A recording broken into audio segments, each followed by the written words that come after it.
தற்போது அணு ஆயுதம் தொடர்பான கவனத்தில் இருந்து ஹொர்முஸை திறந்தா போதும் என்கிற இடத்திற்கு கொண்டு வந்து நிறுத்தி இருக்கிறார்கள். எதற்காக சண்டை பிடிக்க போனார்களோ அதை மறந்து அல்லது அந்த சண்டையை தொடர முடியாமல் ஹொர்முஸ் தொடர்பான ஒரு பிரச்சனையில் தற்போது அமெரிக்கா சிக்கி இருக்கக்கூடிய சூழலில் தான் ஹொர்முஸ் ஜலசந்திக்கு மேலாக பறந்து கொண்டிருந்த அமெரிக்காவினுடைய மிக பெரும் ஆளில்லா விமானங்களில் ஒன்றாக இருக்கக்கூடிய MQ-9 வகையான ரிப்பர் வகை ஆளில்லா விமானம் ஒன்றை இன்றைக்கு தங்களுடைய படைகள் சுட்டு வீழ்த்தி இருக்கிறது என்கிற செய்திகளை ஈரானுடைய IRGC சற்று நேரத்துக்கு முன்பதாக வெளியிட்டிருக்கிறார்கள். ஏதோ ஒரு தாக்குதலுக்கு இஸ்ரேல் தயாராகிறது என்பதை வெளிப்படுத்தக்கூடிய இராணுவ பயிற்சிகளாக இருக்கிறது என்பதுதான் இன்றைக்கு அல் ஜசீராவில் பேசுகிற பல ஆய்வாளர்களும் சொல்லக்கூடிய செய்திகளாக இருக்கக்கூடிய நிலையில தான். அன்பிற்கினிய சகோதர சகோதரிகளை நம் அனைவர் மீதும் ஏக இறைவனுடைய அமைதியும் கருணையும் உண்டாகட்டுமாக என்கிற உயரிய பிரார்த்தனைகளோடு மத்திய கிழக்கில் எப்பொழுதுமே ஒரு கொதிநிலை இருப்பதை நம்ம பார்த்து வர்றோம். குறிப்பாக ஈரான் மீதான அமெரிக்க இஸ்ரேலிய தாக்குதல்களை தொடர்ந்து ஈரானை அவர்களால் கைப்பற்ற முடியாமல் போய்விட்டது அல்லது ஈரானை தோல்வி அடைய செய்ய முடியாமல் போய்விட்டது. ஈரான் இந்த நிமிடம் வரைக்கும் ஒரு வெற்றி பெற்ற அமைப்பாக அல்லது வெற்றி பெற்ற நாடாகவே தங்களை அறிவித்துக் கொண்டிருக்கக்கூடிய சூழலை நம்ம பார்க்க முடியும். காரணம் என்னன்னா, ஈரானுக்குள்ள போவோம், அங்க இருக்கக்கூடிய யுரேனியத்தை நாங்கள் அழிப்போம், அவர்களுடைய ஏவுகணை பலத்தை எல்லாம் அழிப்போம், ஆட்சியை கைப்பற்றுவோம் என்றெல்லாம் சொல்லிக்கொண்டுதான் ஈரானை நோக்கி அமெரிக்காவும் இஸ்ரேலும் தாக்குதல்களை ஆரம்பித்தார்கள். ஆனால் அந்த தாக்குதல்கள் கடைசியில் 40 நாள் வரைக்கும் தொடர்ந்தாலும் இறுதியில் ஒரு யுத்த நிறுத்தத்திற்கு போக வேண்டிய நிர்பந்தம் அமெரிக்காவுக்கு ஏற்பட்டது. யுத்த நிறுத்தத்தை தொடர்ந்து மீண்டும் ஒரு சண்டை ஏற்பட்டு 12 நாட்கள் சண்டையிட்டு பார்த்தார்கள்.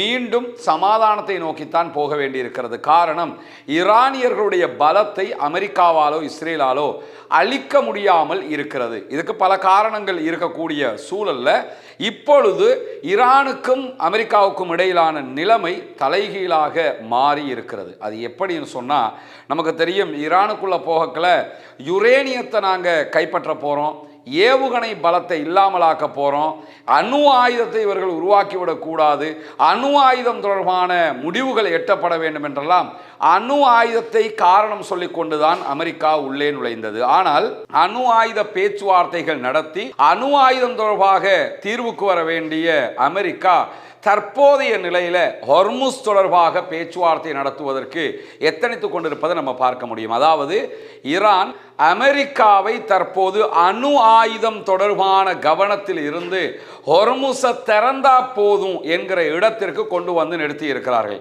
எதற்காக சண்டை பிடிக்க போனார்களோ அதை மறந்து அல்லது அந்த சண்டையை தொடர முடியாமல் ஹொர்முஸ் தொடர்பான ஒரு பிரச்சனையில தற்போது அமெரிக்கா சிக்கி இருக்கக்கூடிய சூழலில் தான் ஈரானுடைய ராஜதந்திரம் அல்லது ஈரானுடைய இராணுவ வெற்றி அமெரிக்காவை ஹொர்முஸை பற்றி யோசிக்க வைக்கிற இடத்திற்கு கொண்டு வந்து நிறுத்தி இருக்கிறது என்கிற செய்திகளை நம்ம தொடர்ந்து பார்க்க முடிகிற அதே நேரம் மே மாத தொடக்கத்தில் இருந்து ஹொர்முஸ் ஜலசந்தி வழியாக 1000க்கு மேற்பட்ட கப்பல்களை நாங்கள் வெளியேற்றி இருக்கிறோம் என்று சொல்லி இன்றைக்கு அமெரிக்காவுடைய மத்திய கட்டளை மையமாக இருக்கிற சென்ட்காம் வெளியிட்டிருக்கக்கூடிய அறிவிப்புல நம்ம பார்க்க முடியும். இது உண்மையிலேயே உண்மைதானா என்கிற கேள்வி இருக்கிறது. ஏன்னா மே மாத தொடக்கத்தில் இருந்துன்னா கிட்டத்தட்ட 3 மாதங்கள், இப்ப 8வது மாதம் ஆரம்பிச்சிருக்கிறது. இடையில 2 மாதங்கள் தான், மே மாதம் அதே போன்று ஜூன் மாதம் ஜூலை மாதம் கடைசி வரைக்கும் நம்ம பார்க்க முடியும்.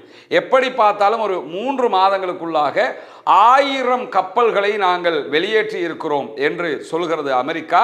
அப்படி வெளியேற்றப்பட்டிருந்தால் இவ்வளவு உயரத்திற்கு பெட்ரோலிய விலைகள் அதிகரிக்க வேண்டிய தேவை இருக்காது. இப்படி ஒரு யுத்தம் மீண்டும் மீண்டும் ஏற்படுவதற்கான தேவையும் இருக்காது. எனவே அவங்க வெளியேற்றுவதாக சொல்லப்பட்ட கப்பல்களுடைய எண்ணிக்கை என்பது ரொம்ப ரொம்ப அரிதானது.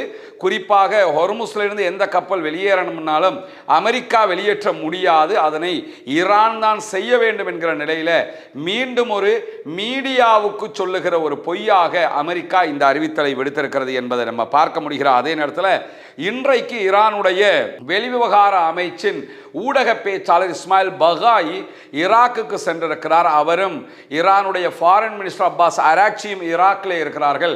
அங்கிருந்து அவர் ஊடகங்களுக்கு கருத்துக்களை வெளியிட்டிருக்கிறார். கருத்துக்களை வெளியிடுகிற போது தெஹ்ரானுக்கும் வாஷிங்டனுக்கும் இடையில், ஈரானுக்கும் அமெரிக்காவுக்கும் இடையில் எந்த விதமான ஒரு பேச்சுவார்த்தைகளும் இன்னும் ஆரம்பிக்கப்படவில்லை, அதற்குரிய எந்த விதமான அடிப்படையும் இல்லை என்று சொல்லியிருக்கக்கூடியவர் ஈரானுக்கும் அமெரிக்காவுக்கும் இடையில ராஜதந்திர ரீதியிலான ஈடுபாடுகள் நடைபெற்று வருகிறது. பேச்சுவார்த்தை எதையுமே நாங்க ஸ்டார்ட் பண்ணல, ராஜதந்திர ரீதியிலான ஈடுபாடுகள் இரு நாடுகளுக்கும் இடையிலே இருக்கிறது என்று சொல்லுகிற அதே நேரம் ஈரானுடைய ஃபாரின் மினிஸ்டர் அப்பாஸ் ஆராக்சி கடந்த சில நாட்களாக சவுதி, கத்தர், துபாய், துருக்கி உள்ளிட்ட நாடுகளுடைய வெளிவிவகார அமைச்சர்களோடு கலந்து பேசுகிறார்.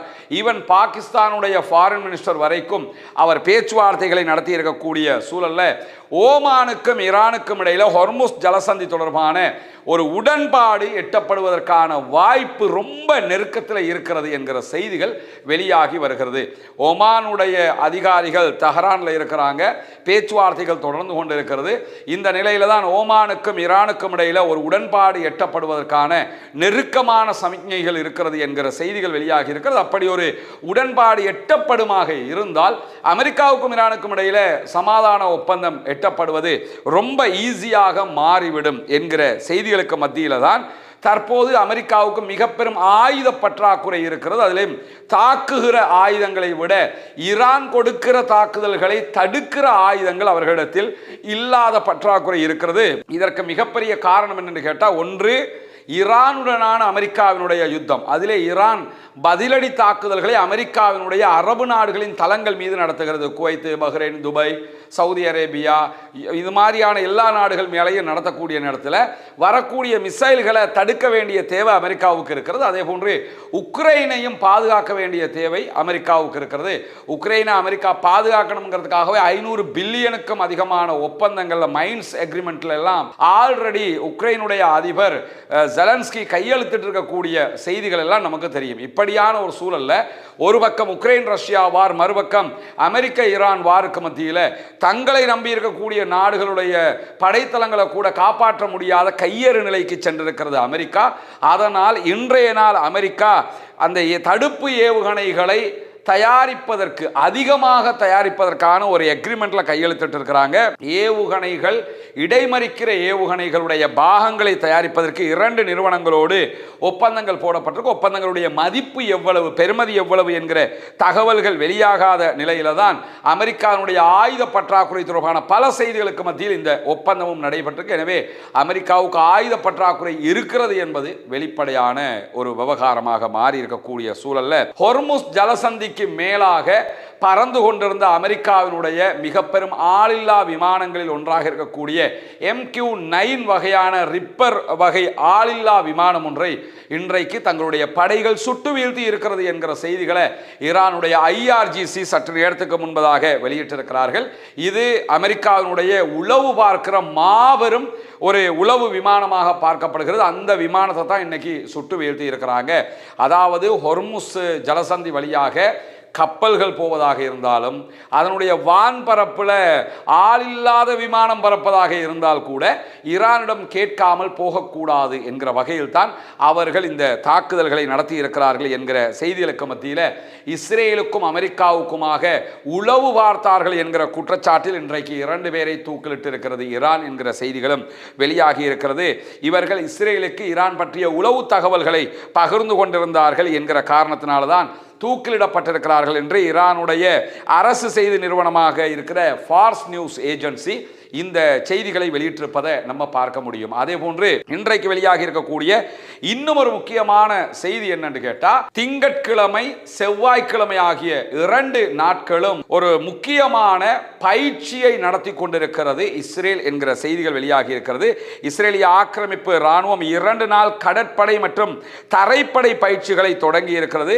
இஸ்ரேலுடைய வடக்கில் இருக்கக்கூடிய ஷிவோய் சியோனுக்கும் அதே போன்று தெற்கில் இருக்கக்கூடிய அஸ்டோதுக்கும் இடைப்பட்ட பகுதிகள் இந்த பயிற்சிகள் செவ்வாய்க்கிழமை வரைக்கும் நடைபெறும் என்கிற செய்திகளுக்கு மத்தியில் இந்த பயிற்சிகளில் பாரிய கப்பல்கள், பாதுகாப்பு படைகளுடைய தீவிர நகர்வுகள் எல்லாம் அடங்கும் என்கிற செய்திகள் வெளியாகி இருக்கிறது. ஆனால் எந்த ஒரு பாதுகாப்பு சம்பவத்துக்கும் இதற்கும் தொடர்பில்லை என்று இஸ்ரேலிய ஆக்கிரமிப்பு ராணுவம் விவரித்து இருக்கிறது. ஆனால் அவங்களை எந்த காலத்தில் நம்ம நம்ப முடியும்?